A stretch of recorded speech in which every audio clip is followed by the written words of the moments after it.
Hello दोस्तों, good evening सभी को। जितने भी प्यारे दोस्त एक बार जुड़े हुए हैं वो एक बार वीडियो को शेयर जरूर कर दें भाई अपने दोस्तों के साथ, क्योंकि आज बहुत ही बड़ा घमासान होने वाला है।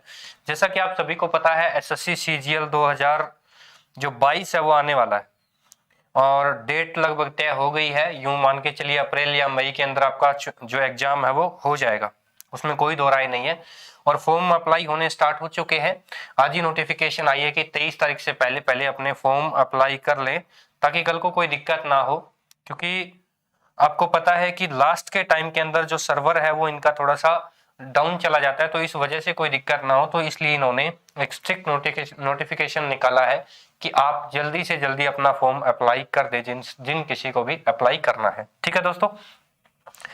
तो दोस्तों सबसे इंपॉर्टेंट बात आज हम बात करने जा रहे हैं 13 अगस्त 1 सितंबर 2020 में जो एसएससी सीजीएल प्री एग्जाम हुआ था उसका पूरा का पूरा कंप्लीट सॉल्यूशन करेंगे, जिसके अंदर जितने भी 25 क्वेश्चंस मैथ के पूछे गए थे उनका मैं डिटेल्ड एनालिसिस करवाऊंगा आपको शॉर्ट मेथड के साथ, और ये भी बताऊंगा कि एग्जाम के अंदर ऐसे क्वेश्चंस को किस तरीके से आपको टैकल करना है, और सबसे आसान तरीका बताऊंगा। उससे पहले मैं आपको एक छोटी सी इंफॉर्मेशन देनी चाहता हूं कि जो बच्चा सीईटी की तैयारी करना चाहता है, हरियाणा सीईटी, उनके लिए बहुत ही बढ़िया एक बैच आया हुआ है धुरीना एप्लीकेशन के ऊपर। आप गूगल प्ले स्टोर पे जाइए, धुरीना लिखिए, धुरीना एप्लीकेशन आपके सामने होगी। उसको इंस्टॉल करने के बाद आप हमारे यहाँ पे लाइव जो है वो बैच है, ग्राम सचिव का है, हरियाणा सीईटी का है और एस्टेट का है, तीनों बैच लाइव है, उनमें से आप ज्वाइन कर सकते हो। यहाँ पर मैं आपको लाइव मैथ्स भी पढ़ा रहा हूँ इस बैच के अंदर। और सभी दोस्त से रिक्वेस्ट है कि एक बार इंस्टाग्राम हैंडल पे हमें फॉलो जरूर करें ताकि आपको छोटी छोटी हमसे जुड़ी जानकारी जो है वो मिलती रहे। और दूसरी सबसे बड़ी बात, मैथ्स के डाउट बहुत सारे रहते हैं बच्चों के, काफी बच्चों के, क्योंकि मैथ्स एक ऐसा टिपिकल और डिफिकल्ट सब्जेक्ट से लगता है, बच्चों को लगता है ना। तो इस वजह से जो आपके डाउट्स है वो मैं यहाँ पर आपको टेलीग्राम के माध्यम से सोल्व करवाऊंगा। मैथ्स बाय संदीप चौधरी जो टेलीग्राम का लिंक है यहाँ पे, और डिस्क्रिप्शन के अंदर भी आपको मिल जाएगा। ठीक है दोस्तों, तो स्टार्ट करते हैं आज के सेशन को। और आज के सेशन को बहुत ही महत्वपूर्ण तरीके से अपने को पैटर्न बनाना है। देखिए क्या कह रहा है, क्वेश्चन कैसे पूछा गया है। कह रहा है कि अगर x प्लस वाई बराबर 4 दे रखा है और 1/x प्लस 1/y बराबर 16/15 है, और आपसे पूछा है कि x क्यूब और y क्यूब का मान क्या होगा। एलजेब्रा का बहुत ही बढ़िया, हाँ जी बच्चा पार्टी आई है लाइव, बहुत ही बढ़िया। देखिए कह रहा है कि x क्यूब और y क्यूब निकलना है, तो सबसे पहले तो अपने को ये पता होना चाहिए कि इसका फॉर्मूला क्या होगा, क्योंकि अलजेब्रा के अंदर आपको फॉर्मूला बहुत ही ज्यादा जरूरी है। क्योंकि इसका मतलब देखिए, इसको हम कैसे लिख सकते हैं, x plus y into x square plus y square plus 2xy, यही तो फॉर्मूला है ना किसका, x की क्यूब प्लस y की क्यूब का फॉर्मूला है। ठीक है, देखिए यहाँ पे ये तो फॉर्मूला एज इट इज बना कैसे, काफी सारे बच्चे कंफ्यूज रहते हैं कि सर ये बना कैसे। देखिए अब इसका ये क्या है, इसका ये स्क्वायर है, तो इसको जब आप मल्टीप्लाई करते हो तो ये क्या हो जाता है, अलग अलग से क्यूब बन जाता है। ये इसका फॉर्मूला है, कोई बात नहीं। अब देखिए बढ़ते हैं आगे। तो सबसे पहले यहां से हमारे पास क्या दिक्कत आएगी, एक तो ये दिक्कत आएगी कि इसको कैसे निकालें, और दूसरा इस एक्स वाई को कैसे निकालें। देखिए यहाँ पर एक सिंपल सा फंडा दिया हुआ है आपको, एक्स प्लस वाई के बराबर आपको क्या दिया हुआ है, 4 दिया हुआ है, और आपसे पूछा क्या दिया, क्या हुआ है, एक चीज और दी हुई है, क्या 1/x प्लस 1/y बराबर 16/15 दिया हुआ है। यहां से आपको फटाफट पता लग जाना चाहिए कि x और y इसका क्या आएगा, एलसीएम आएगा। ठीक है, ऊपर इधर क्या आएगा, x प्लस वाई आएगा, बराबर कितना, 16/15। ठीक है, और आपको क्या दिया हुआ है, 4 वैल्यू दी हुई है किसकी, x प्लस वाई की, यानी कि अगर इसकी जगह आप 4 पुट करोगे, ठीक है ना, तो यहां से ये कट जाएगा 4, और एक्स वाई बराबर कितना आएगा, 15/4, एक्स वाई भी आ गया। ठीक है, एक्स प्लस वाई भी आपके पास है, कितना है, 4 दिया हुआ है। ठीक है, कोई बात नहीं। अच्छा एक काम करते हैं, मुझे x square plus y square चाहिए था। आपको पता है एक्स प्लस वाई का होल स्क्र होता है, जैसा कि मैंने आपको बताया, और यहाँ पर एक्स प्लस वाई के बराबर आपको 4 ऑलरेडी दिया हुआ है, तो कितना आया, 16 आ गया। फिर वही बात, एक्स स्क्र इसको खोल दो, वाई स्क्र प्लस 2xy बराबर कितना है, 16।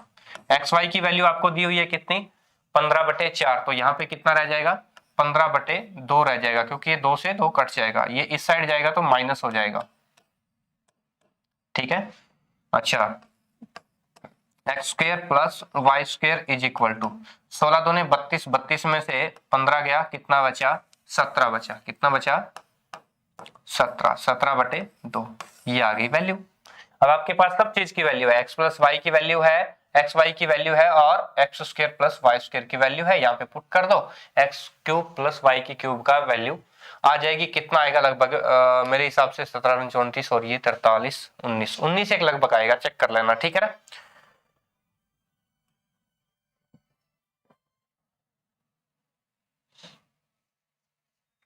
नेक्स्ट क्वेश्चन देखिए दोस्तों, क्या दिया हुआ है, कह रहे 5 अंकों की संख्या है 6 7 6 और x और y, और ये कह रहा है 3 7 और 11 से भाग जाता है। 3 7 और 11 क्या है, प्राइम नंबर है। अब इससे ये नंबर भाग जाएगा, ये कैसे निकालोगे, एक काम करिए, या तो इसको यहां से 676 00 ये ले लीजिए एक बार, यहां पे यहां से इसका सबसे पहले लेंगे हम एलसीएम, एलसीएम ले लीजिए जो इसका गुना होगा, 7 ये 21, 21 को 11 से मल्टीप्लाई कर दीजिए। ठीक है ना, 11 एकम 11, हासिल 11 दूनी 22 और 23, कितना आया 231, यानी कि इस संख्या को 231 से भाग दे दो और पता चलेगा कितना रिमाइंडर आ गया, वो उसमें से प्लस घटा दो, या 6 7 6 9 9 2 डबल 9 ले लो और उसको क्या करो 231 से भाग दे लो। उसके बाद में जो रिमाइंडर आएगा, इसमें रिमाइंडर नहीं, इसमें तो अपने को संख्या की जरूरत पड़ेगी, चेक करना पड़ेगा कितने नंबर्स की जरूरत पड़ेगी। ठीक है, यहाँ पे रिमाइंडर बचेगा, जो रिमाइंडर बचे वो इस 99 में से क्या करना है आपको, माइनस करना है, आपका आंसर आ जाएगा। थोड़ा सा कैलकुलेटिव क्वेश्चन था ये। ठीक है, चेक कर लीजिए कितना आएगा, या 231 का कितना गुना है ये। ठीक है, और मुझे कमेंट बॉक्स के अंदर आंसर भी बताइए, मैंने आपको तरीका बता दिया है, बहुत ही बेहतरीन। नेक्स्ट देखिए दोस्तों, कह रहा है एक ट्राइंगल है एबीसी और पीक्यूआर, एक ट्राइंगल है इधर एबीसी, दूसरी है एक पीक्यूआर, और दोनों क्या है, सिमिलर है, यही तो कह रहा है।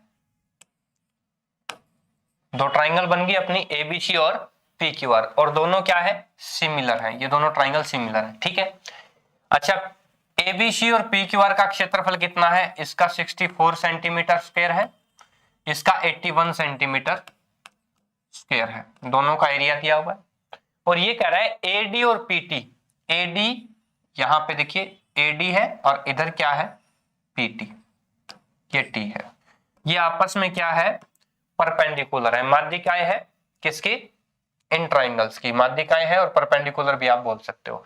अब ये कह रहा है कि अगर पीटी के बराबर, यानी कि ये जो है वो 10.8 सेंटीमीटर है, तो हमें बताइए कि एडी क्या होगा, ये आपसे पूछा है। तब आपको कैसे सोल्व करना था, आपको पता है कि कभी, अब देखिए यहां पे क्या दिया हुआ है, एरिया दिया हुआ है कौन से ट्राइंगल का, एबीसी का, और पीक्यूआर का भी एरिया दिया हुआ है, वो हमेशा इस एरिया का रूट है वो किसके बराबर होता है, इनकी जो परपेंडिकुलर डाले हुए हैं इन्होंने, इसके एडी बटे पीटी के बराबर होता है। ठीक है, क्लियर है। या एक काम करिए, या इस यानी कि इनका एरिया इनके स्क्वायर के बराबर होता है, तो मैंने ऑलरेडी यहां पर इसको शॉर्ट तरीके से कर दिया। इसका एरिया दिया कितना था 64, 64 का रूट करोगे कितना आएगा 8। ठीक है, और इधर 81 दिया हुआ था नीचे, 81 का रूट करोगे कितना आएगा 9 आएगा। पीटी आपको कितना दिया हुआ है 10.8 दिया हुआ है। ठीक है ना, और ये 10.8 आप इस साइड ले जाओगे, इधर 10.8। ठीक है ना, और इसको आप काट देना, आंसर आ जाएगा, कितना आएगा चेक करते हैं। देखिए 3 से काट दीजिए, ये कट जाएगा, 3 तिये 9 और 3 छिके 18। ठीक है, ये कट जाएगा, फिर या तो ये डायरेक्ट ही काट देते, 12 8 96 आ जाता, 12 नहीं में 108 आ जाता, 12 8 96 यानी कि 9.6 सेंटीमीटर आ जाता। ये कौन सा आया, ऑप्शन है डी ऑप्शन। ठीक है, तो इस तरीके से आपको कभी भी पूछा हो कि अगर आपको एरिया का रिलेशन बीच में दिया हुआ है, तो जो जितनी साइड्स होती है कोरेस्पोंडिंग साइड्स, ये रेशियो इसका रेशियो बराबर रहेगा, ये इसके रेशियो में रहेगी, ये इसके रेशियो में रहेगी, ये इसके रेशियो में रहेगी, क्योंकि ये मिड पॉइंट दे रखे हैं, ये साइड इस रेशियो में रहेगी। कहने का मतलब अगर आपको एरिया दिया हुआ है तो कोरस्पॉन्डिंग साइड्स भी क्या होगी, उसी रेशियो के अंदर होगी। नेक्स्ट क्वेश्चन पे बढ़ते हैं। क्या कह रहा है, कुछ फल है 140 रुपए में 15 फल की दर से खरीदे जाते हैं। मतलब कि 140 रुपए में 15 फल, ठीक है, खरीदे जाते हैं, और 120 रुपए में 10 फल की दर से समान संख्या में फल खरीदे जाते हैं।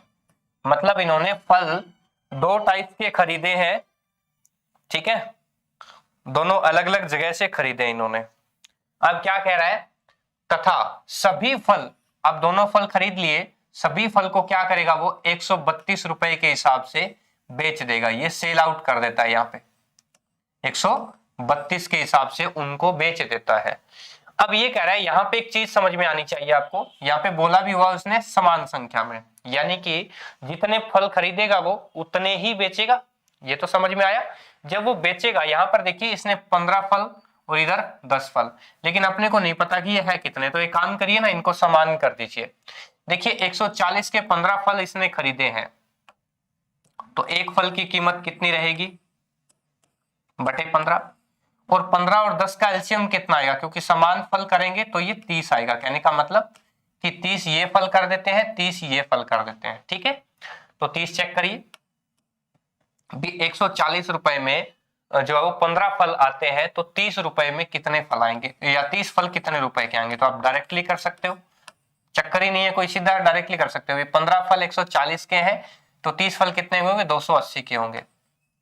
अच्छा, इसी तरह से 10 फल का 120 रुपया लगता है, तो 30 फल का कितना लगेगा, 3 गुना, यानी कि 360।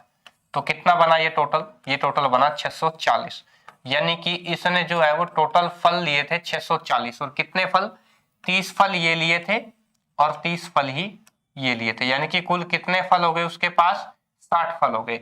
640 रुपए के उसने 60 फल खरीदे थे, ये उसका क्रय मूल्य था।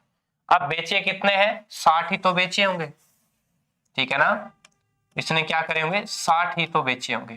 देखिए अब इसको मल्टीप्लाई कर दीजिए। अब क्या रहा है, 132 रुपए पर बेचे जाते हैं, तो मतलब प्रति दर्जन। अब ध्यान दीजिए, 132 रुपए में प्रति दर्जन, तो कहने का मतलब है कि 132 रुपए में 12, जो 60 में कितने, 5 5 दूने 10, 5 3 15 और 1 16 और 6 660। कहने का मतलब उसने 640 रुपए के फल खरीदे थे और 660 रुपए में इन्होंने बेच दिए। कितने रुपए का प्रॉफिट हुआ, 20 रुपए का।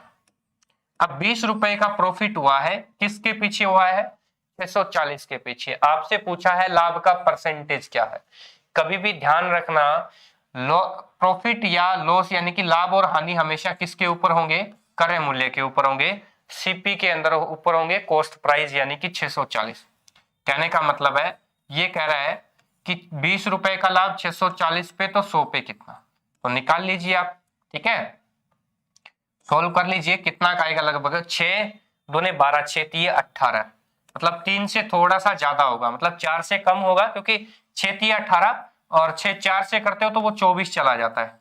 तो इसलिए आप क्या करोगे, 3 से थोड़ा सा ज्यादा, 3 पूरा नहीं होगा, 3 से थोड़ा सा ज्यादा और 4 से कम, तो यही ऑप्शन एक बैठ रहा है, 3 सही 1/8% आंसर होगा। क्लियर है, thank you, good evening Anju ji. अब देखिए नेक्स्ट क्या कह रहा है, क्वेश्चन बहुत ही शानदार है, आराम से देखिए क्वेश्चन को।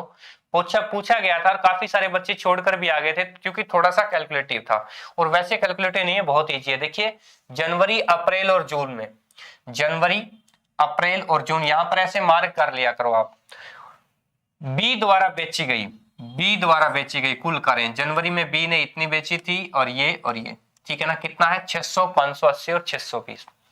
अच्छा, उसके बाद में कह रहा है तथा मार्च में, अच्छा क्या कह रहा है फिर, मार्च के अंदर ए और डी, ए ने मार्च में ये और डी मार्च के अंदर 722, इसकी संख्या से अनुपात पूछा है, तो निकाल लो भाई। 600 और 500 1100, 1100 600 1700, 1700 और 100, ये कितना हुआ 1800। आप फटाफट से आपको कैलकुलेशन करनी होगी, अनुपात पूछा है।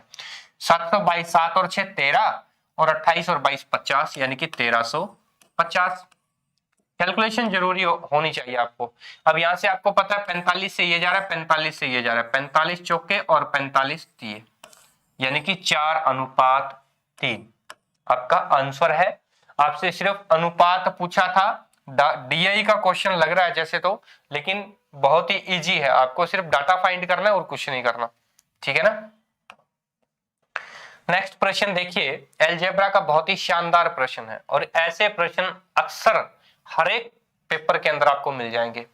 पूछा क्या है कि अगर x प्लस 1/x के बराबर अगर आपको 4 दे रखा है, और आपसे पूछा है कि x की पावर 5 प्लस 1/x की पावर 5 के बराबर क्या होगा।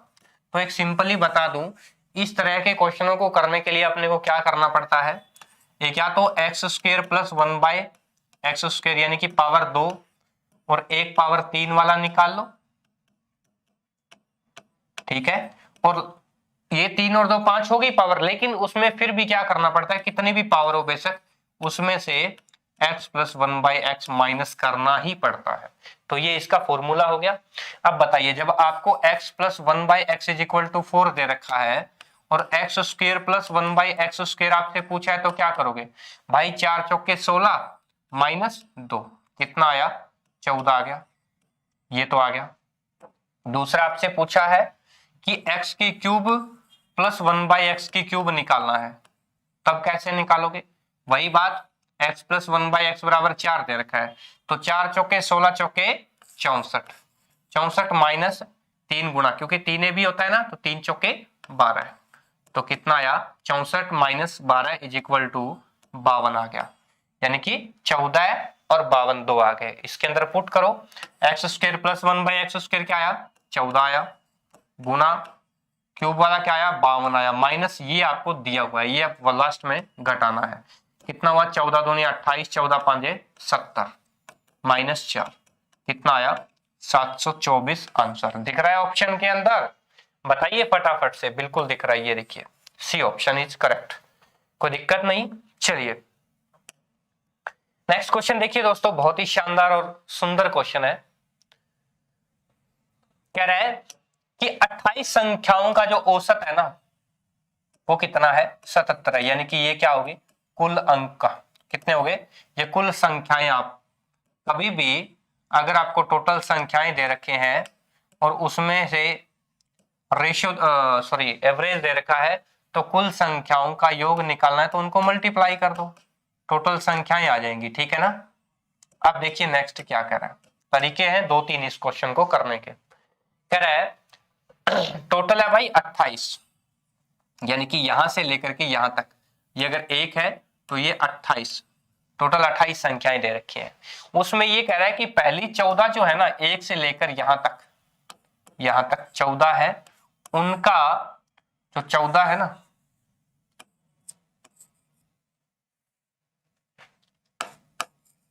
उन संख्याओं का जो औसत कितना है, 74 है। उन संख्याओं का औसत कितना है, 74 है। टोटल का कितना है, 77 है, टोटल का 77 है, और पहली 14 का 74 है, और अंतिम 15 का, देखिए 28 नंबर है ना, तो 14 तो यहां तक हो गया, एक नंबर ये हो गया, मतलब जो लास्ट में कौन सी संख्या, 14वीं संख्या, 14वीं संख्या, ये 7 आ रही है इसके। अगर ये अलग अलग देता भी, पहली 14 का ये है, दूसरी 14 का ये है, तो आप आराम से निकाल सकते थे, कोई दिक्कत नहीं है। अब उसने क्या कह दिया, अभी लास्ट की 15, मतलब 14 इधर से देखेंगे तो ये 15वीं संख्या है, इधर से देखेंगे तो ये 14वीं संख्या है। हालांकि है कुल 28 संख्याएं ही, लेकिन इसी संख्या को 2 बार गिना जा रहा है, तो इधर से 15वीं होगी, इधर से 14वीं होगी। वैसे देखा जाए 29 बनती है, लेकिन ऐसा नहीं होगा, 28 ही कुल नंबर्स होंगे। क्लियर है।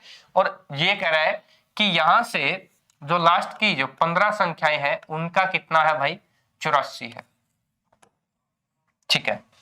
अब ये कह रहा है, अगर फिर ध्यान दीजिए, ये तो क्या दे रखा है, सबसे पहले 28 का जो औसत है वो 77 है, पहली 14 का औसत 74 है, और आखिरी 15 का जो औसत है वो कितना है, 84 है। और ये कह रहा है कि अगर बीच वाला जो नंबर है, मतलब कि जो ये 14वीं संख्या है, अगर ये नंबर हटा दें, अगर इसको हटा दिया जाए तो बाकी कितनी बचेंगी? 27 नंबर बचेंगी। उसका औसत निकालना है, क्या होगा? निकाल लेंगे, नो इश्यू। अब देखिए, सबसे पहले तो अपने को 14वीं संख्या निकालनी पड़ेगी कि है क्या। दूसरा एक तरीका तो मैं बता देता हूं। पहला तरीका तो ये है कि टोटल जो है ना 28 गुना 77, यानी कि इनको सबसे पहले निकाल लो अलग से, फिर 14 गुना 74 निकालो, फिर 15 गुना 84 निकालो। इन दोनों को जोड़ करके इसमें से ये इसका जो मल्टीप्लाई आएगा वो घटा दो, वो संख्या आएगी 14वीं। क्लियर है? लेकिन हम क्या करेंगे, ट्रिक करेंगे, क्योंकि हमें पेपर देना है भाई, हमें सब्जेक्टिव की तरफ नहीं जाना, हमें क्या करना है, इजी कैलकुलेशन करनी है। तो देखिए इधर ध्यान दीजिए क्या कह रहा है, ध्यान से देखिए। 14 का 74 है, टोटल का 77 है, इसके साथ कंपैरिजन करेंगे कितना कम है। देखिए यहां से कितना कम है, 3 कम है। तो यानी कि 14 के अकॉर्डिंग 3 कम हुआ तो कितना कम हुआ, 42 कम हो गया। ठीक है, वेरी गुड।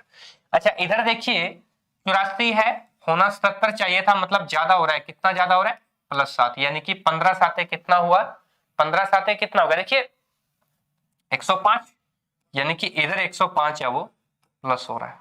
समझ में आई बात? 77 से 7 ज्यादा हो रहा है, ठीक है, तो ये 105 हो गया।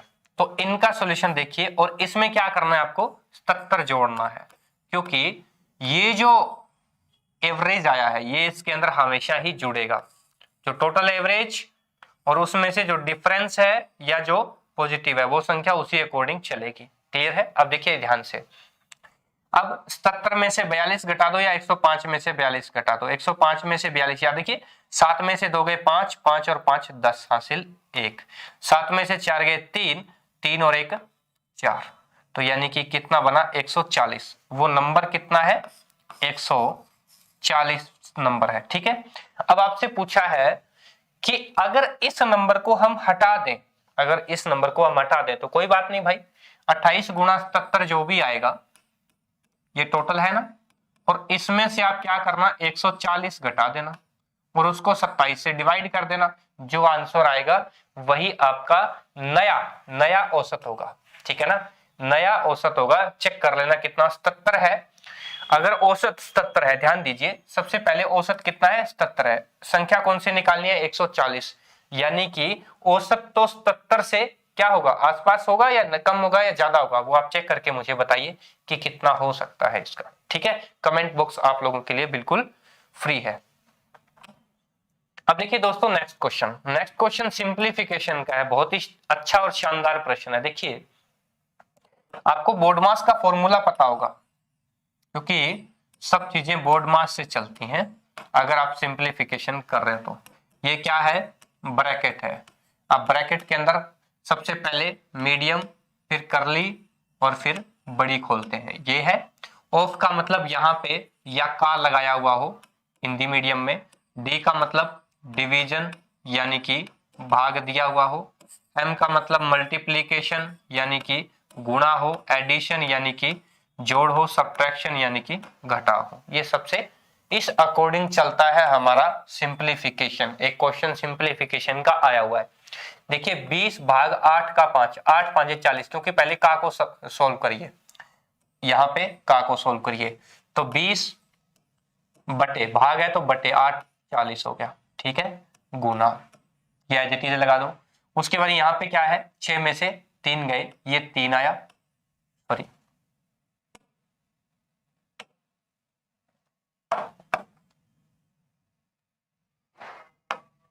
ठीक है ना। अब देखिए यहाँ पे क्या आया, ये 3 आया, और 9 भाग 6 मतलब 9 बटे 6 गुना 3, ठीक है, माइनस का निशान है। अब देखिए यहां से पहले इधर 20 दूने 40, 10 बटे 40 यानी कि 1 बटे 4। अब सोल्व करके देखिए, 3 से ये कटा, 2 पे कट गया। अब नेक्स्ट लिखिए स्टेप, 20 बटे 40 है यानी कि 1 बटे 2 गुणा। अब देखिए यहाँ पे 9 बटे 2 आया, माइनस 1 बटे 4 आया। तो यहाँ पे माइनस पहले नहीं करेंगे, पहले मल्टीप्लाई करेंगे। 9 एकम 9, 2 दूने 4, 9 बटे 4 माइनस 1 बटा 4 यानी कि ये आया 8/4 और जिसको आप सोल्व करोगे तो आंसर कितना आया 2। फटाफट से सोल्व करना है ऐसे क्वेश्चंस को, क्योंकि ये क्वेश्चंस आपके टाइम बचाएंगे अगर आपको कैलकुलेशन बहुत ही बढ़िया तरीके से आती हुई तो। अब देखिए क्वेश्चन बहुत ही शानदार है, टाइम एंड वर्क में से लिया गया है। काफी सारे बच्चे यहाँ पर कंफ्यूज होते हैं, कंफ्यूज नहीं होना है। अगर आपको एसएससी सीजीएल क्रैक करना है तो आपको बिल्कुल भी कंफ्यूज नहीं होना है। हर एक चीज को बहुत ही बढ़िया तरीके से, शानदार तरीके से करना है, बिल्कुल धैर्य के साथ, धीरज के साथ, और ये सोचना है कि मैं बहुत कुछ कर सकता हूँ, हाँ मैं इस क्वेश्चन को सॉल्व कर सकता हूँ। अगर आप पहले ही डिमोटिवेट हो गए तो फिर क्वेश्चन नहीं होगा आपसे। एक निश्चित कार्य को करने के लिए ए और बी काम करते हैं और एक एक दिन छोड़ करके करते हैं, यानी कि ये अल्टरनेट डेज करते हैं। अल्टरनेट डेज में इनका काम होता है, एक दिन बी कर लिया, एक दिन ए कर लिया, ठीक है। और ये कह रहा है बी है वो पहले काम करना स्टार्ट करता है। सबसे मेन इंपॉर्टेंट बात है, पहले स्टार्ट करता है ये काम करना, सबसे ध्यान देना इस बात को, ठीक है। और ये कह रहा है बी पहले दिन कार्य शुरू करता है, ए अकेला किसी काम को या उसी काम को कितने दिन में पूरा करता है, 24 दिन के अंदर पूरा करता है। ए की कैपेसिटी है ये, उस काम को 24 दिनों में पूरा कर देता है। और ये कह रहा है कि यदि ए और बी अल्टरनेट डेज में मिल करके उस काम को कितने दिन में, 11 सही 1/3 दिन में पूरा कर देते हैं। अल्टरनेट डेज के हिसाब से ध्यान देना, ये क्या काम करते हैं, अल्टरनेट करते हैं काम, ठीक है। अब यहां पे क्वेश्चन को समझने के लिए ध्यान दीजिए क्या कह रहे हैं। पहले अगर बी काम करता है, ध्यान दीजिए पहले कौन स्टार्ट करता है, बी, और कितने दिनों में काम खत्म हो जाता है, 11 सही 1/3 दिन। यानी कि पहले दिन बी ने काम किया, दूसरे दिन ए ने काम किया। क्वेश्चन को ध्यान से समझिए, ठीक है ना। पहले दिन बी ने काम किया, दूसरे दिन ए ने काम किया, तीसरे दिन बी ने काम किया। इसी तरह बी कितने दिन काम करेगा पता है, बी करेगा 6 दिन काम करेगा, मतलब कि 11वें दिन भी बी ही करेगा, ठीक है।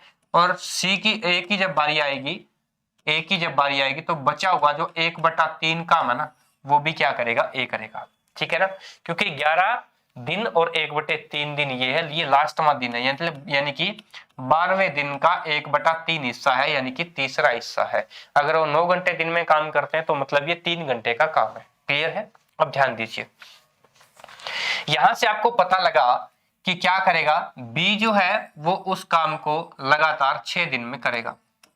कितने दिन में करेगा, 6 दिन लगाएगा, मतलब उस काम के लिए बी कितने दिन लगाएगा, 6 दिन लगाएगा, ठीक है। अच्छा ए कितना दिन लगाएगा, अब बी 6 दिन लगाएगा तो ए कितने दिन लगाएगा, 5 सही 1/3 दिन लगाएगा। अल्टरनेट डेज करते हैं तो आपको ये चीजें तो समझ में आ गई होंगी। ये बहुत ही बढ़िया पहलू है आप लोगों को समझने के लिए कि इस क्वेश्चन को कैसे टैकल करोगे। देखिए अब देखिए यहां से पता लगा आपको, ए 24 दिन में काम कर सकता है, लेकिन 5 सही 1/3 दिन में इसने काम किया है। मतलब अगर ए 24 दिन में कुल काम कर सकता है, ये क्या काम कर सकता है, कुल काम 24 दिन के अंदर कर सकता है। और एक दिन की बात करें तो एक दिन में काम का 1/24 हिस्सा कर सकता है। और इसने टोटल कितने दिन लगाए, 5 की 15 और 1 16/3 दिन लगाए, 16/3 दिन लगाए तो काम कितना पूरा हुआ चेक करिए, 8 दूने 16 और 8 दिए 24, यानी कि 2/9 हिस्से का काम किसने किया है, ए ने किया है। कितने दिन में किया है, 5 सही 1/3 दिन में। इस क्वेश्चन को ज्यादा सोचने की जरूरत नहीं है। अब ये क्या कह रहा है, कह रहा है कि 7/9 हिस्सा, मतलब यहाँ पे क्वेश्चन भी कुछ ऐसा ही दिया हुआ है भी 2/9 हिस्सा किया है ए ने, तो बी ने कितना किया हुआ भाई, 7/9 ही तो किया होगा, 7/9 ही तो किया होगा। और हमने बी पहले ही निकाल लिया था, मतलब क्वेश्चन ही इस तरीके से दे दिया कि हमें आंसर ही पता लग गया हाथों हाथी। तो बी ने 7/9 हिस्से का 7/9 जो काम है वो कितने दिन में किया, 6 दिन में किया ना, क्योंकि हमने पहले ही चेक कर लिया था वो इतना किया। हो सकता है आपसे रेशियो भी पूछा जाए, लेकिन आपको चेक करना है, ठीक है ना। आप ये इस क्वेश्चन को बिना सोचे समझे भी कर सकते थे, क्योंकि आपसे ट्रिक में अगर आप सोचते, आपका थोड़ा सा दिमाग चलता, तो भाई जब बी ने पहले काम शुरू किया है तो वो बी पहले ही खत्म करेगा। यानी कि जब टोटली 11 सही 1/3 दिन है, ठीक है ना। लेकिन यहाँ पे अब फिर आप पजल हो जाते हो कि कहीं 7/9 का तो कोई लफड़ा नहीं है, कोई लोचा नहीं है, तो आप यहाँ से पता लग गया भाई 2/9 जो काम है वो ए ने किया है, तो 7/9 बी करेगा। बी के पास जितना टाइम था उतना 6 दिन कर लिया उन्होंने, ठीक है ना। गुड इवनिंग चौधरी साहब। नेक्स्ट देखिए, क्वेश्चन बहुत ही शानदार है। देखिए अलजेब्रा के क्वेश्चन है और एडवांस के अंदर एसएससी सीजीएल प्री के क्वेश्चन हो चाहे मेन का हो, एडवांस का मैक्सिमम वेटेज रहता है। बहुत ही बढ़िया बढ़िया क्वेश्चन यहाँ से पूछे जाते हैं।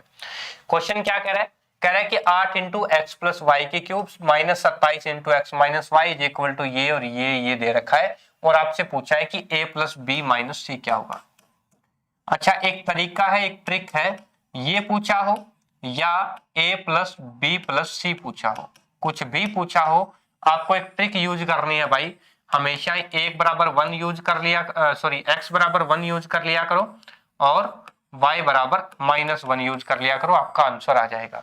ठीक है ना। कैसे देखिए, x बराबर 1 यूज करना है, y बराबर -1 यूज करना है, क्योंकि अपने को दो ही वेरिएबल यहाँ पर दिए हुए हैं। अब यहाँ पे देखिए x प्लस वाई है, देखिए 1 -1 ये टोटल 0 हो जाएगा, ठीक है ना। ठीक है, अब इसके अंदर ये क्या है, x है, 1 है और -1 है, ध्यान दीजिए। तो ये क्या हो जाएगा, x -1, ध्यान दीजिए आराम से, x 1 है और -1 इधर है, तो 1 -1 कितना हुआ, 0, 0 की पावर ये भी 0 हो जाएगा। अब यहाँ पे चेक करिए, 5y माइनस x है, 5 एकम 5, ठीक है ना, यानी कि -5 और x है वो 1 है, यानी कि -1, यानी कि ये क्या हुआ, माइनस का 6 हो गया। ठीक है, अब इधर से सोल्व कर लीजिए।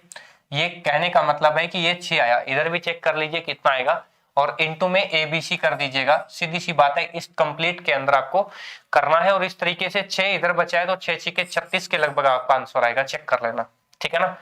और इनटू में इसकी जगह आप क्या यूज करोगे, a प्लस बी माइनस सी, ये यूज करना है आपको और इस तरीके से आपको सॉल्यूशन मिल जाएगा। कभी भी a प्लस बी प्लस सी पूछा हो या a प्लस बी माइनस सी पूछा हो। नेक्स्ट देखिए क्या कह रहा है, आराम से क्वेश्चन को समझिए। एक समचतुर्भुज है, समचतुर्भुज आप जानते हो कैसा होता है, ये समचतुर्भुज है, आपने समचतुर्भुज निकाल लिया, ठीक है। अब कह रहा है कि एक समचतुर्भुज की प्रत्येक भुजा की लंबाई कितनी है, 13 है, ये भी 13, ये भी 13 और ये भी 13 और ये भी 13, क्योंकि समचतुर्भुज है, समान भुजाएं हैं, चारों भुजाएं समान है और विकर्ण एक दूसरे को 90 डिग्री पर काटते हैं, इतना भी पता होना चाहिए। विकर्ण क्या करते हैं, एक दूसरे को 90 डिग्री पर काटते भी हैं, ठीक है। अब क्या कह रहे हैं, नेक्स्ट देखिए, कह रहा है कि अगर एक विकर्ण 24 सेंटीमीटर है, अगर मान लो ये विकर्ण 24 है तो आप यूं कह सकते हो विकर्ण एक दूसरे को बराबर भी काटते हैं, तो ये 12 हो गया, ये भी क्या हो गया, 12 हो गया, 12 12 24 दो भागों में बट गए। अच्छा अब ये 90 डिग्री है, यहाँ पे ट्रिपलेट बनेगा, 12 13 और ये क्या आएगा, 5 आएगा, 12 13 और ये क्या आएगा, 5 आएगा, यानी कि एक विकर्ण 10 हो गया और एक विकर्ण 24 हो गया। मतलब डायगोनल जो 1 मान लीजिए आप 10 हो गया, 5 और 5 10, और डायगोनल सेकंड है वो कितना आया, 12 और 12 24 दे रखा है और आपसे पूछा है कि इसका एरिया क्या होगा। अब सीधी सी बात है भाई, दोनों डायगोनल हैं, उनको गुणा करो, 2 से भाग कर दो, बस बात खत्म। कितना आया, 120 आ गया, आंसर है। फॉर्मूला आपको पता है, हाफ इंटू दोनों का डायगोनल, दोनों डायगोनल्स का मल्टीप्लाई, आंसर आ गया, ठीक है। अब देखिए नेक्स्ट कह रहा है, आपसे क्या पूछा है, क्वेश्चन को ध्यान से समझिए। आपसे पूछा है tan theta plus cosec theta का मान क्या है, ट्रिग्नोमेट्री का क्वेश्चन है, बढ़िया क्वेश्चन है। देखिए कोस स्क्वायर थीटा दे रखा है आपको, अच्छा ये दे रखा है coat square theta plus sign square theta -1, ठीक है, इज इक्वल टू कितना है, 3। और ये कह रहा है कि थीटा है वो 0 से लेकर 90 डिग्री पे रहेगा, 90 के बीच में रहेगा और tan theta plus cosec theta की वैल्यू आपको फाइंड करनी है। तो कैसे फाइंड करोगे बताओ भाई। देखिए कैसे होगा, एक काम करिए, आपको पता है sine square theta -1 is equal to क्या होता है, कोस स्क्वायर थीटा। आपको पता है sine square theta plus cos square theta is equal to 1 और cos square theta is equal to sine square theta -1, लेकिन 1 माइनस साइन स्क्वायर थीटा, लेकिन यहाँ पे क्या आएगा, ये माइनस कोस स्क्वायर थीटा आएगा। तो आप इसको लिख सकते हो डायरेक्टली ही, मैं आपको स्टेप बाय स्टेप लिख सकता हूँ क्योंकि बाद में नोट्स भी आपके काम आएंगे, ठीक है। Coat square theta minus cos square theta, ये आ गया। अच्छा एक बात और बता देता हूँ यहाँ पे, coat square theta minus cos square theta है ना, ये किसके बराबर होता है पता है? ये होता है coat square theta into cos square theta. क्यों? हमेशा ध्यान रखना, ten square theta minus sign square theta है ना, वो किसके बराबर होता है? Ten square theta into sine square theta के बराबर होता है। समझ में आई बात? अब यहां पे चेक करिए, तो ये क्या आएगा? इंटू आएगा, यहाँ पे ये इसमें बदल जाएगा, तो ए इससे कैंसिल हो जाएगा, बराबर 3 आपका था ही। तो 1 कोट स्क्वायर थीटा बराबर क्या हो जाएगा? Ten square theta. और टेन स्क्वायर थीटा बराबर कितना है? 3 है, तो टेन थीटा बराबर कितना हो जाएगा? √3। और टेन थीटा में थीटा का मान √3 कहां पर होता है? 60 डिग्री पर। यानी कि मतलब क्या हुआ? टेन जो थीटा है वो कितना आया? 60 डिग्री। हमने थीटा निकाल लिया। अब यहाँ पे देखिए टेन थीटा, टेन 60 डिग्री का मान अभी निकाला था हमने, और √3 प्लस कोसेक थीटा का मान को, यानी कि कोसेक 60 का मान कितना होता है? 2/√3। ठीक है, तो ये कितना आएगा? 2 दूने 4 और 1 5, ये आएगा 5√3/3। ठीक है ना, तो ये आंसर आएगा, या 5/√3 भी आ सकता है ये। ठीक है ना, 5/√3 भी आप कर सकते हो, और इसको अगर आप रेशनलाइज करोगे तो ये क्या हो जाएगा? 5√3/3 हो जाएगा। तो ऑप्शन नंबर 4। ठीक है, तो ये हो गया, इसमें कोई दिक्कत नहीं है आपको। चलिए, या अब भी कोई दिक्कत है अक्षी चौधरी जी? चलिए,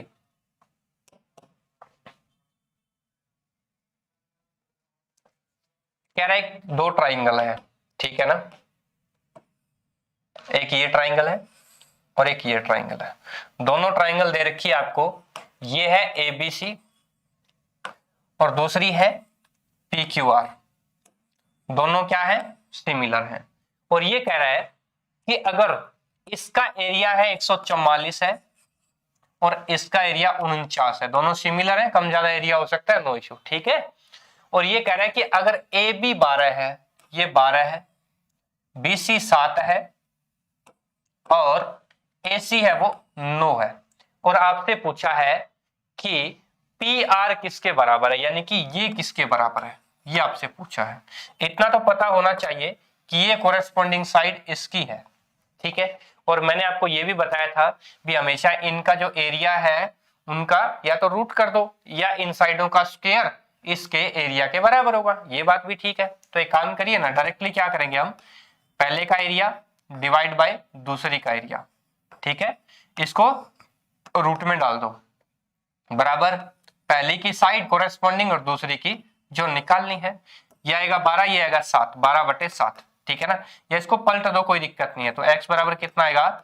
7 गुणा, ये आएगा 12/7 था ना, तो 7/12 आ जाएगा। ठीक है, और ये 9 इधर चला जाएगा, 3 3 9, 3 चौके, तो 7 3 21/4 आ गया। तो ये साइड कितनी आ गई? 21/4। ठीक है, इसमें तो कोई दिक्कत नहीं है। ऑप्शन है क्या? बिल्कुल है, D option is your correct answer. चलिए नेक्स्ट देखिए, बहुत ही शानदार प्यारा क्वेश्चन है, ढूंढने में थोड़ा सा टाइम लगेगा। देखिए क्या कह रहे हैं, परसेंटेज भी इसमें शामिल है, DI का प्रश्न है। जुलाई 2018 में, ध्यान दीजिए, जुलाई 2018, यहाँ पे जुलाई नहीं दिया हुआ है, कोई बात नहीं, जुलाई, और ये 2018 में ही है। ठीक है, कोई बात नहीं। और ये कह रहा है कि यदि डीलर डी द्वारा, ये डीलर डी है, अपने पिछले महीने की तुलना में, मतलब 2018 में कह रहा है कि अपने पिछले महीने की तुलना में, कह रहा है समान प्रतिशत से बढ़ जाती है। मतलब ये क्या हुआ, यहां से जब ये बढ़ी तो ये भी इतनी ही बढ़ेगी। तो ये कह रहा है कि जुलाई 2018 में डी द्वारा बेची गई कारों की संख्या कितनी है। मतलब क्या कह रहा है पता है? कह रहा है कि 600 से जितना 780 कितना प्रतिशत बढ़ी, उतना ही प्रतिशत आगे बढ़ेगी।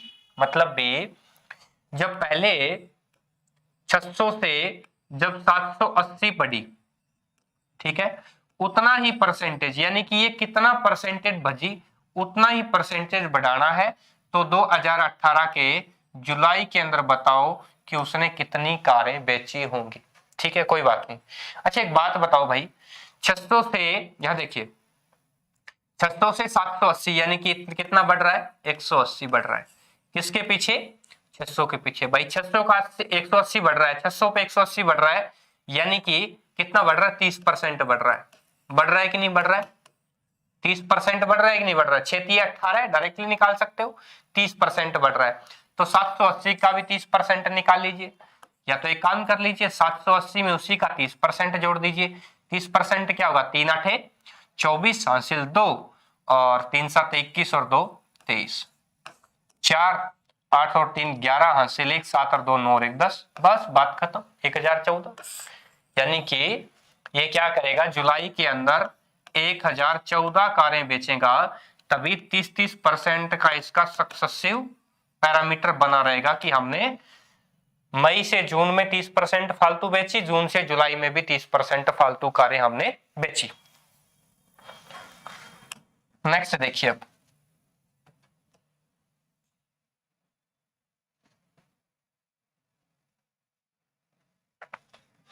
क्वेश्चन को ध्यान से पढ़िए।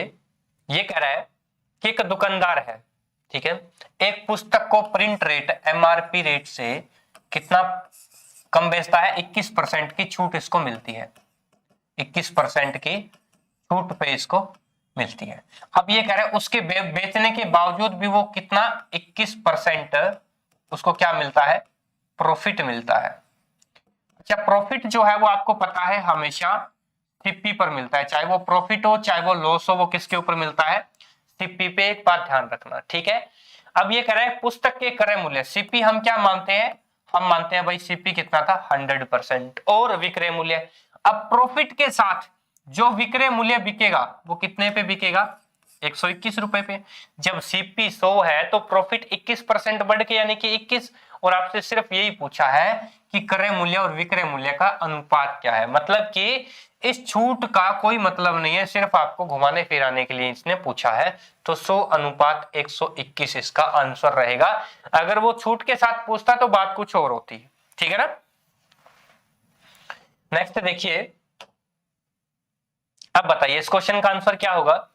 90% से अधिक बिक्री का उत्पादन कब होगा? देखिए 90% से अधिक कब होगा उसमें चेक करने के लिए यहाँ पे अगर बराबर चीजें होती, तन में उत्पादन और बिक्री भी बराबर होती, तब बात अलग होती, या एक चीज बराबर होती तो हम इजीली निकाल सकते थे। अब इसके लिए एक शॉर्ट ट्रिक मेथड है, वो मैं बता देता हूँ। इन दोनों का डिफरेंस चेक करिए, जितना ज्यादा डिफरेंस होगा ना उतना ही कम उसको प्रॉफिट या उतना ही कम उसमें बिक्री दर होगी। अब यहाँ पे 1400 और 1290 का कितना डिफरेंस है? 110 का है। 1100 और 1450 का कितना डिफरेंस है? देखिए ध्यान दीजिए, 1100 और 1450 का है, यानी कि 350 का डिफरेंस है लगभग, है ना। ठीक है, 1500 और 1450 का डिफरेंस कितना है? 50 का है। 1600 और 1390 का 210 का डिफरेंस है। तो यहाँ पे जो मिनिमम क्राइटेरिया कहाँ पे बैठ रहा है? 2016 और 2018 में। कहीं पे ऑप्शन है क्या? बिल्कुल है। बाकी आप चेक कर लेना, 15 17 19, 15 17 और 19 सबसे कम है इसमें।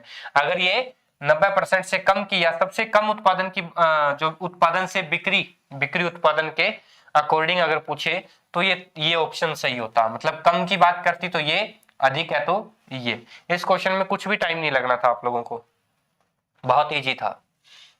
नेक्स्ट क्वेश्चन देखिए क्या कह रहा है। क्वेश्चन है समानुपात के लिए। सबसे बढ़िया ऑप्शन इसके लिए कि आप बाय यूजिंग ऑप्शन करो इसको। अगर नहीं आता या उस तरीके से नहीं करते तो उसके लिए भी शॉर्टकट तरीका बता देता हूं, ठीक है ना। 19 28 55 और 91, ठीक है। अब चेक करिए, 19 और 28 का जो डिफरेंस है वो चेक करिए, इन दोनों का डिफरेंस चेक करिए। 11 में से 5 गए 6 और फिर 8 बचा, 8 में से 5 गए 36, ठीक है। और इसका डिफरेंस चेक करिए, कितना आया? 19 और 28 का डिफरेंस 9 7 9 चौक 9 आ गया, ठीक है ना। 9 अनुपात 36 या यूं कह सकते हो 1 अनुपात 4। अब हम क्या करते हैं? सबसे पहले हम क्या करते हैं, इन दोनों के बीच का अंतर निकालते हैं, उस अंतर को हम अनुपात के अंदर बांटते हैं। फिर क्या करते हैं, जो पहला नंबर है, कोई भी नंबर ले लो बेशक, इसका इसके साथ और इसका पहला नंबर, ये दोनों नंबर 55 एकम 55, 19 चौक 76, 55 और 76 का डिफरेंस चेक कर लीजिए, ठीक है। चेक करिए कितना आया, 1 आ गया और 2 आ गया 21, और डिवाइड करते हैं इन दोनों का डिफरेंस, 4 में से 1 गए 3, तो आंसर क्या आया 7। ये आपका आंसर आ गया। इस तरीके से भी कर सकते हो भाई, जब 19 में से 7 गए तो कितना बचा 12, ठीक है। 28 में 7 गए 21, 55 में से 7 गए 48 और 91 में से 7 गए 84। बन गई बात। 1 की चौक 84, 12 चौके 48, है ना 4 गुना। मतलब कि आप इसको यूजिंग ऑप्शन भी कर सकते थे, थर्ड ऑप्शन आपसे मिल जाता, बात बन जाती, या इस तरीके से भी कर सकते हो अगर आप आता है आपको तो भी कोई दिक्कत नहीं है। नेक्स्ट प्रश्न देखिए, क्वेश्चन क्या कह रहा है आराम से देखिए। कह रहा है कि एक वृत्त है ये, ठीक है, और इस वृत्त में 25 सेंटीमीटर व्यास है, ये सेंटर मान लीजिए। 21 सेंटीमीटर की लंबी एक जीवा है, ये जीवा है, ए और बी मान लीजिए जीवा है, इसकी टोटल लंबाई कितनी है 21 सेंटीमीटर है, ठीक है। अब ये कह रहा है केंद्र से जीवा की लंबवत दूरी पूछी है, ये दूरी आपको फाइंड करनी है, ये दूरी फाइंड करनी है आपको। और एक चीज और दे रखी है आपको, क्या 25 सेंटीमीटर व्यास दे रखा है। अब 25 सेंटीमीटर व्यास दे रखा है तो त्रिज्या कितनी होगी 12.5, ठीक है। अच्छा 21 सेंटीमीटर अगर आपको जीवा दे रखी है तो हमेशा ध्यान रखना, सेंटर से जीवा के ऊपर अगर परपेंडिकुलर डाला जाएगा तो वो उसको 2 बराबर भागों में बांटेगा, तो ये भी 10.5 हो जाएगी, ये भी 10.5 हो जाएगी। अब आपको ये निकालना है, ये कैसे निकालोगे, पाइथागोरस लगा दो, रूट आ गया, एक बार इन दोनों को जोड़ दो, यानी कि 12 और 10 22 और 1 23, और इन दोनों का डिफरेंस कर लो 2, कितना आया √46। ऑप्शन के अंदर है क्या, आंसर क्या है, ये क्या आया √46, बिल्कुल है डी ऑप्शन।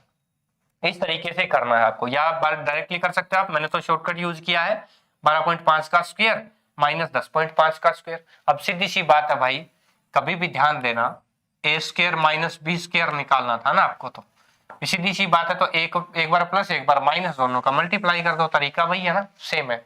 बस इसमें ये अभी पॉइंट में दे रखा है तो आपको जल्दी से सॉल्यूशन मिल जाता है, कोई दिक्कत नहीं आती इसमें। नेक्स्ट देखिए मेरे दोस्तों, जो भी नए हैं पहली बार देख रहे हैं, एक बार चैनल को सब्सक्राइब कर लें, क्योंकि जितने भी प्रीवियस ईयर के एसएससी सीजीएल के क्वेश्चन पेपर हैं प्री के सारे मैं आप लोगों को इसी चैनल के माध्यम से करवाना चाहता हूं, और इसे यहाँ पर करवाऊंगा। डेली का एक क्वेश्चन रहेगा हमारा और उस क्वेश्चन से हम करते रहेंगे। देखिए क्या कह रहा है, कह रहा है शहर में पुरुष शिक्षकों की संख्या महिला शिक्षकों की संख्या से क्या अनुपात है, मतलब कि इनको जोड़ो और इनको जोड़ो। तो सबसे पहले अगर इस तरीके से क्वेश्चन दिया हुआ हो तो आपको यूनिट डिजिट पे फोकस करना चाहिए। देखिए 5, यहाँ पे 5 आ रहा है, इसमें 5 और 1 6, 5 11 और 9 20, यहाँ पे 0 आ रहा है, मतलब इधर 5 आ रहा है इधर 0 आ रहा है। तो कहने का मतलब है कि जब इसका अनुपात काटोगे तो ये हो सकता है ये 100% इवन में आएगा, ये 100% ओड में आएगा, क्योंकि 5 ओड है ये इवन है। इतना तो समझ में आया। अब यहाँ पे ये ओड है दोनों ओड है तो ये नहीं हो सकता, ये इवन है ये ओड है, ठीक है ना, लेकिन ये नहीं हो सकता क्योंकि पहले तो ओड आएगा ये इवन आएगा, चेक कर लेना बेशक यही आएगा, ये इवन है ये ओड है, ये नहीं हो सकता, ठीक है ना। तो ओड इवन होगा, पहला ओड दूसरा इवन, ठीक है, बाय यूजिंग। अब आपको पता है भी अनुपात में जो संख्याएं कटेंगी वो बराबर कटेंगी, ठीक है। नेक्स्ट देखिए, जल्दी जल्दी से फटाफट से क्वेश्चन हो रहे हैं। देखिए एक वीडियो के अंदर इस क्वेश्चन को मैंने आपको सोल्व करते हुए कितना टाइम हो गया होगा, थोड़ा ही टाइम हुआ है ना।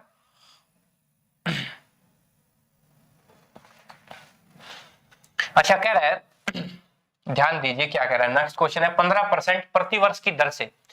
अब रेट ऑफ इंटरेस्ट कितना है 15% है, और टाइम कितना है, देखिए 1 सही 1/4 वर्ष है, तो आप 1 से 1/4 ईयर लिख दीजिए, नो प्रॉब्लम। रुपए कितना है, प्रिंसिपल कितना है 8192 है, ठीक है। ये है, आपसे पूछा है चक्रवर्ती ब्याज पूछा है, यानी कि आपसे कंपाउंड इंटरेस्ट पूछा है, CI क्या होगा। यदि ब्याज है वो 5 मासिक रूप से संयोजित होता है, मतलब 5 महीनों पे ब्याज लगेगा, कितने पे 5 मंथ के बाद, हर 5 मंथ के बाद ब्याज लगेगा, मतलब 5 मंथ हो गए तो वो ब्याज हुआ और वो ब्याज उस अमाउंट मतलब अमाउंट बन गया प्रिंसिपल के साथ ऐड होकर, फिर उसके ऊपर ब्याज लगेगा। ऐसा ही सिस्टम है। अच्छा, इसका जब मंथ से है तो इसका भी मंथ बना लो। 4 एकम 4 सॉरी 1 से 1/4 है तो 12 है, 12 और 3 15 महीने, यानी कि टोटल 15 महीनों के लिए राशि दी गई है।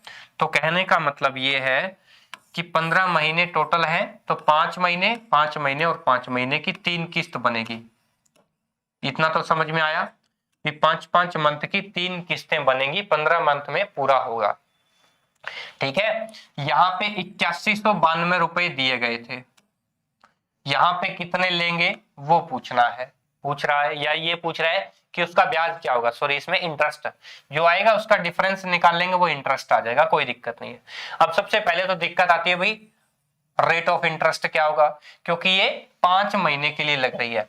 अब 12% वार्षिक है, प्रति वर्ष है। कंपाउंड इंटरेस्ट में यही तो लोचा है कि आपसे 3 माही 4 माही 5 माही जो भी पूछा है उस तरीके से रहेगा। तो आपको पता है भाई एक 12 महीनों का जो है वो 15% है, तो एक महीने का कितना होगा 15/12 और 5 महीनों का मल्टीप्लाई कर दो, तो 3 चौके 12 और 3 5 15, यानी कि जो total final rate of interest कितनी होगी 21/4%, या इसको लिख सकते हो आप 6.25, यानी कि 6 चौके सॉरी 5 5 25, ठीक है।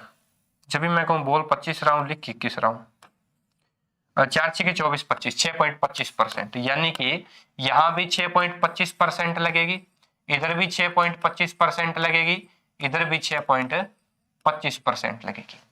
अब ऐसे कंपाउंड इंटरेस्ट अगर आपसे पूछा जाए तब आप कैसे करते हो, हम करते हैं परसेंटेज मेथड से। परसेंटेज के अंदर यानी कि इसको आप फ्रैक्शन में कन्वर्ट कर लो सबसे पहले। जब फ्रैक्शन में कन्वर्ट करते हो 6.25 को 6 से 1/4 को यानी कि 25/4 को करते हो, तो 25 गुणा 4/100 यानी कि 25 चुके 100, 1/16, यानी कि 16 रुपए पर 1 रुपए का ब्याज लगेगा। 16 रुपए पर 1 रुपए का ब्याज लगेगा, यानी कि अगर कोई नंबर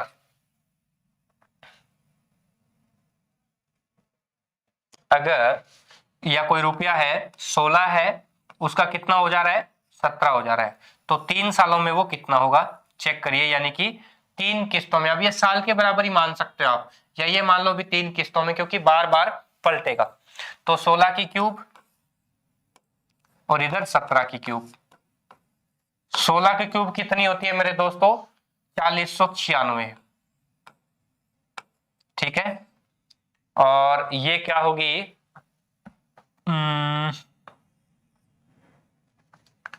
13 हंस लगी 1 11, और ये होगी शायद यही होगी, ठीक है ना 4813, 17 17 होते हैं 289, ठीक है। फिर इसको 17 से करो, 17 निम्न कितने होते हैं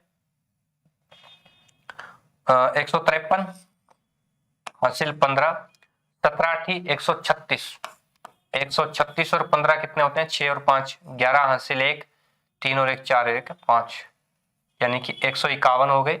ये 15 लग गया, 17 दूनी 34, 34 और 15 कितना हुआ 9 और अच्छा सॉरी 4913 होगा, ठीक है। अच्छा, यानी कि अगर 4096 रुपए होते तो उसका इस रेट से इतने टाइम का कितना ब्याज बनता 4913, यानी कि 4913 रुपए। लेकिन है कितना भाई, है कितना 8192, और आपको इतना भी पता है कि ये इसका क्या है डबल है। 4096 का 8192 क्या है डबल है, तो इसका भी तो डबल हो जाएगा ना, 13 दूने 26, ठीक है, और 49 दूने कितना हुआ 98। बस इसका डिफरेंस निकाल लो कितना आया, 6 में से 2 गए 4, और 12 में से 9 गए 8 सॉरी 3, 34 आ रहा है किसी का लास्ट में क्या, बस एक ही आ रहा है 1634 ही बचेगा, ये आंसर आ गया। आप यहीं से भी कर सकते थे, इनका डिफरेंस चेक कर लीजिए कितना बचता 17 एक और इधर 8 बचता, यानी कि 817 बचता। बात खत्म। इसका डबल कर लीजिए, 817 गुणे 2 कितना हुआ, 1634। अब देखिए नेक्स्ट क्या कह रहा है।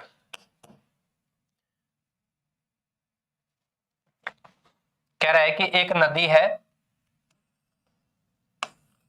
जिसके अंदर x और y दो बिंदु हैं। ये है x और ये है y। ठीक है।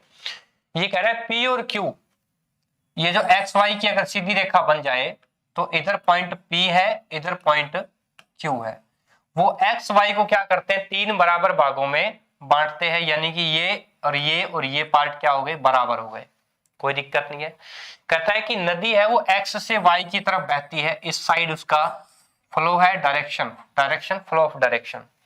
और ये कह रहा है कि यदि एक नाव x से q तक, एक नाव है जो x से q तक यानी कि यहां तक जाती है एक नाव, ठीक है, और x से q तक और y से q तक, और दूसरी नाव है इधर y से q तक, फर्स्ट और सेकंड, ये दो नाव है, दोनों आमने सामने चल रही है, यानी कि ये तो धारा के अनुकूल चल रही है, पहली है वो अनुकूल चल रही है, ठीक है ना। अच्छा, दूसरा क्या चल रहा है, ये प्रतिकूल चल रहा है। बन गई बात। अच्छा, ये कह रहा है कि उसमें जो समय का जो अनुपात है वो क्या है, 4:5 है, यानी कि यहाँ पे 4 ये 5 है। ये किसका अनुपात है, टाइम का अनुपात ये है। अब आपको पता है कि अगर इनकी चाल नॉर्मल वैसे होती, नॉर्मली चाल अगर इनकी होती, तो अगर आपको पता है कि 4:5 ये क्या है, टाइम है। अगर स्पीड की बात करते आप तो 5:4 होता।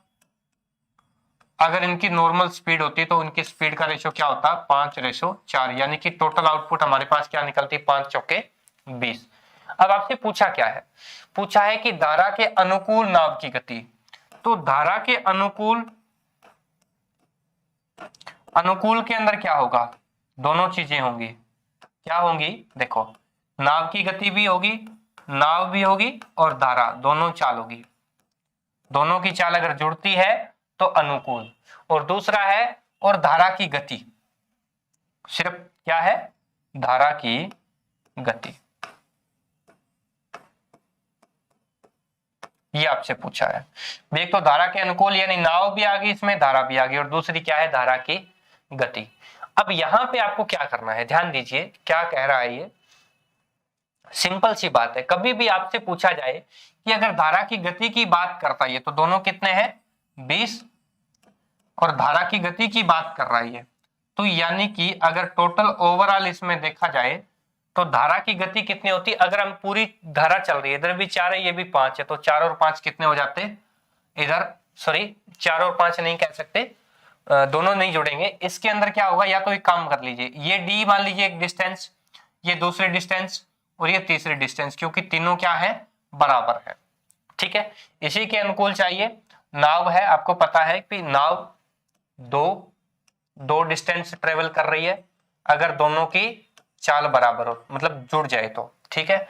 अच्छा, वो उसका रेशियो, और दूसरा क्या है, डी का रेशियो, किसके साथ, अगर दोनों की चाल डिफरेंस है, क्योंकि यहाँ पे क्या होगा, धारा नाव माइनस धारा होगा, इधर क्या होगा, नाव माइनस धारा, क्योंकि ये प्रतिकूल चल रही है, तो यहाँ पे इसके बराबर कितना है, 4/5, क्योंकि जो 4:5 है, इसको सोल्व कर लो, आपका आंसर आ जाएगा ए और बी का, चाहे बेशक आप भी कर लो। देखो 2a + 2b, सॉरी एक काम करिए आप इसको 2 से 2 काट दीजिए, ठीक है ना, तो इधर क्या बचेगा, 5a + 5b बराबर 2a - 2b, ठीक है, मतलब 5 और 2 अलग अलग निकल गए। देखिए कैसे, अब इधर 5 है, इधर जाओगे तो ये क्या बचेगा, -3a बचेगा, 2ab इस साइड जाओगे तो कितना बचेगा, 7b हो जाएगा, मतलब a/b कितना आएगा, a और b 7 और 3 आ जाएगा, मतलब a 7 आ जाएगा, b 3 आ जाएगा। b क्या है मेरे दोस्तों, धारा की चाल है, और a क्या है, नाव की चाल है, नाव की चाल है। अब देखिए यहां पर नाव प्लस धारा, 7 और 3 कितना हुआ 10, ठीक है, अनुपात। धारा की गति ओनली 3 है तो 10:3 इसका आंसर आ गया। और उस तरीके से भी कर सकते थे, लेकिन थोड़ा सा टिपिकल हो जाता तो आपको थोड़ी सी दिक्कत होती। बाकी ये जो टॉपिक मैं करवाऊंगा उसके अंदर आपको सारी ट्रिक्स बता दूंगा, एक बार मेरे साथ जुड़ जाइए आप, ठीक है।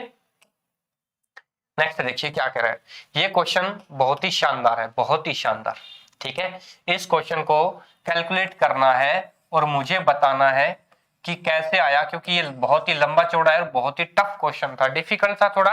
वैसे अगर आप करते तो 3-4 स्टेप के बाद में इसका आंसर आ सकता था, और आपको इसका आंसर कमेंट में देना है, मुझे बताना है, क्योंकि यहाँ पे टाइम बहुत लंबा, अभी काफी टाइम हो गया मेरे को, आई थिंक लेट भी हो रहा होगा, ठीक है दोस्तों। तो इसको कमेंट बॉक्स के अंदर आपको आंसर देना है। नेक्स्ट देखिए क्या है, बहुत ही सिंपल क्वेश्चन है, बहुत ही सिंपल क्वेश्चन। कोट 25 है, कोट 65 दोनों क्या हो जाएंगे, ये कट जाएंगे, क्योंकि आपको पता है cot theta is equal to क्या होता है tan 90 माइनस थीटा, तो वो इसके बराबर है, तो ये कट जाएगा।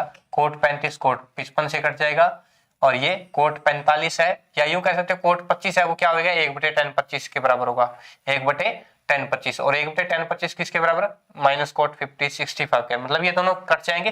कोट 45 क्या होता है 1, तो इसका उत्तर क्या आया 1। यही क्वेश्चन था, बहुत ही। क्वेश्चन को ध्यान से समझिए, इसको क्या कह रहा है, कह रहा है ए की आय है ना वो बी की आय से 45% अधिक है, कोई दिक्कत नहीं। ए और बी की, अच्छा सी की जो आय है वो ए और बी की आय से, मतलब ए की आय भी और बी की आय भी, दोनों की जोड़ से कितनी है 60% कम है, कोई बात नहीं। अच्छा डी की आय है वो सी की तुलना में कितनी है 20% प्लस है। ऐसे क्वेश्चनों को आपको इस तरीके से टैकल करना है। अब देखिए क्या कह रहा है, यहाँ पे शुरुआत कहां से होती है बी से, तो बी को मान लो 100, बी से ए बनाना है 45% एक्स्ट्रा है, तो कितना बना 145। सी है वो इन दोनों का जोड़ 100 और 45 कितने 145 कितने हुए 245, ठीक है। उससे 60% कम, यानी कि उसका 40% निकाल लो, ठीक है ना, 40% निकाल लो, क्या दिक्कत है। 5 से काटा 5 चौके 20, 5 में 45, 49 तो नहीं कितना हुआ 98। अब ये क्या हुआ 20% ज्यादा, तो 98 में उसी का 20% डालोगे तो 9 दूनी 18 और 1 19, सॉरी 8 दूनी 16 हासिल 1, 9 दूनी 18 और 1 19, 19.6 जुड़ जाएगा, 9 और 8 17 और 9 और 1 10 और 1 11, 117.6। ये टोटल क्या आ जाएगा ए बी सी डी की वैल्यू आ गई। अब कह रहा है ध्यान दीजिए, क्वेश्चन में कह रहा है कि यदि बी और डी की आय के बीच का अंतर, बी और डी की आय के बीच का अंतर, कितना अंतर है भाई इन दोनों के बीच में 17.6 का डिफरेंस है, ये किसके बराबर है 13,200 के बराबर है। भाई 17.6 यूनिट किसके बराबर है 13,200 के बराबर है, तो एक यूनिट की वैल्यू निकाल लो सबसे पहले, जो बाद में वैल्यू निकालनी है उससे मल्टीप्लाई कर देना। तो सी की पूछा है तो सी की 98 से मल्टीप्लाई कर देना और बताना कि उत्तर क्या आया था, ठीक है। उत्तर क्या आया था जहां तक, क्योंकि मैंने ये एग्जाम दिया था तो यहां पर ये क्वेश्चन होगा, ठीक है ना, जो कि क्लियर भी है, तो इसका ये आंसर होगा। लास्ट क्वेश्चन आज की वीडियो का, बहुत ही शानदार, क्या कह रहा है आराम से देखिए, कह रहा है चक्रीय चतुर्भुज है। सबसे पहले तो आप बनाइए चक्कर, ये बना दिया चक्कर। अच्छा उसमें क्या है चक्रीय चतुर्भुज है, ठीक है ना, क्या आ गया चक्रीय चतुर्भुज। तो चक्रीय चतुर्भुज को थोड़ा सा इस तरीके से बनाइए, ये बन गया चक्रीय चतुर्भुज, ठीक है। थोड़ा सा दिक्कत है, इस तरीके से बनाएंगे आप कि कोई दिक्कत ना हो, है ना।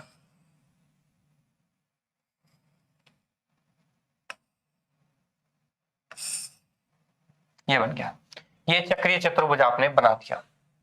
क्या है ए बी सी डी है, ए बी सी और डी।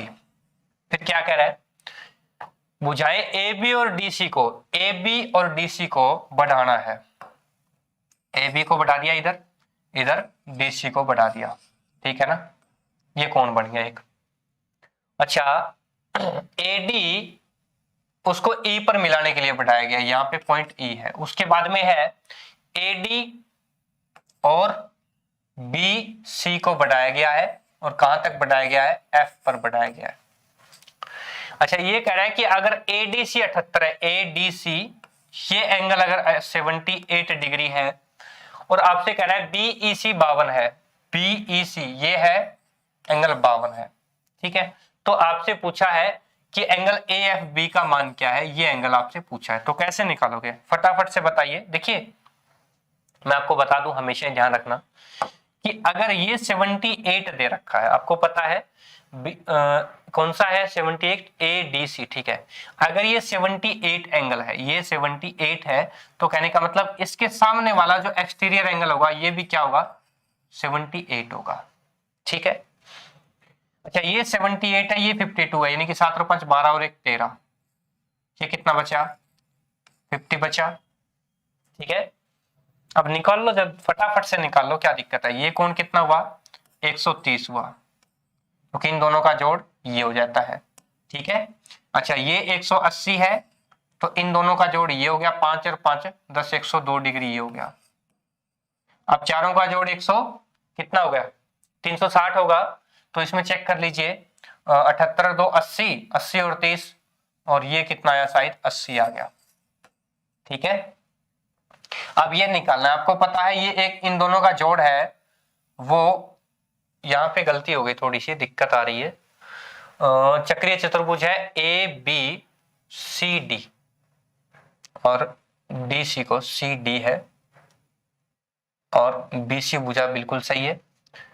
अच्छा एंगल ADC आ गया 78 डिग्री, BEC भी आ गया, और AFB निकालना बिल्कुल सही है, ठीक है ना। अब चेक करिए, ये 78 है तो ये 78 होगा, ठीक है। अच्छा ये 102 है, तो इन दोनों का मान भी 102 होगा, 50 और 52 आ गई, ये 78, ये 78 आ गया, ये 52 दे रखा है, ठीक है ना। 7 और 5 12 और 1 13, 180 इधर हो गया, ठीक है। ये भी 180 हो गया। अच्छा ये है टोटल हो गया 78 और 102 यानी कि 180, और ये 50 आएगा। कितना आएगा, 50 आएगा, क्योंकि ये जो एंगल है वो इसके बराबर होगा। ये 50 आएगा, ये 78 आएगा, क्योंकि एक्सटीरियर एंगल सामने वाले के बराबर होते हैं। अब 50 और 102 कितना आया, 152, और 180 से 152 में कितना फर्क है, चेक करिए, ये बच गया भाई 28 डिग्री का। तो यानी कि ये एंगल कितना आएगा, 28 डिग्री आएगा। आंसर ये हो गया। क्लियर है दोस्तों। तो आज की वीडियो के अंदर इतना ही, ठीक है। और ये जो है हमने कंप्लीट कर दिया 13 अगस्त फर्स्ट शिफ्ट का। कल मैं सेकंड शिफ्ट के लिए लेकर आऊंगा आप लोगों के लिए, सेकंड शिफ्ट का बहुत ही बेहतरीन। और उससे पहले मैं आपको बता दूं कि ये बैच है दुरीना एप्लीकेशन पे, आप इसको ज्वाइन कर सकते हो। बहुत ही बेहतरीन तरीके से इस बैच को हमने लॉन्च किया है। और सबसे पहले मैं लास्ट में बता दूं आखिर में, मैथ्स बाय संदीप चौधरी हमारा इंस्टाग्राम हैंडल है, आप जल्दी से इसको फॉलो करिए, ठीक है। और मैथ्स डाउट के लिए भी आप लोगों के लिए एक बहुत ही बेहतरीन ग्रुप बनाया हुआ है, जो सभी के लिए पब्लिक है, ओपन है। आप कोई भी इसमें कमेंट कर सकते हो, कोई भी इसमें अपने क्वेश्चंस डाल सकते हो, डाउट मैं सोल्व करके आपको हाथ की हाथ प्रोवाइड करवा दूंगा। थैंक यू स्टूडेंट, जय हिंद जय भारत। कल फिर मिलेंगे एक नए कंसेप्ट के साथ, एक नई शिफ्ट के क्वेश्चन पेपर के सॉल्यूशन के साथ। अगर आप एसएससी सीजीएल की तैयारी कर रहे हैं तो जल्दी से जुड़ जाइए मेरे चैनल के साथ, और हम फटाफट से बहुत ही जल्दी से बहुत ही बेहतरीन तैयारी करेंगे। पेपर तक बहुत ही जबरदस्त तैयारी मैं आप लोगों को करवाऊंगा। प्री के अंदर मेंस, प्री और मेंस के मैथ्स की गारंटी मेरी है, बाकी अदर सब्जेक्ट आप कहां से करोगे वो आपके ऊपर है। थैंक यू स्टूडेंट, जय हिंद जय भारत।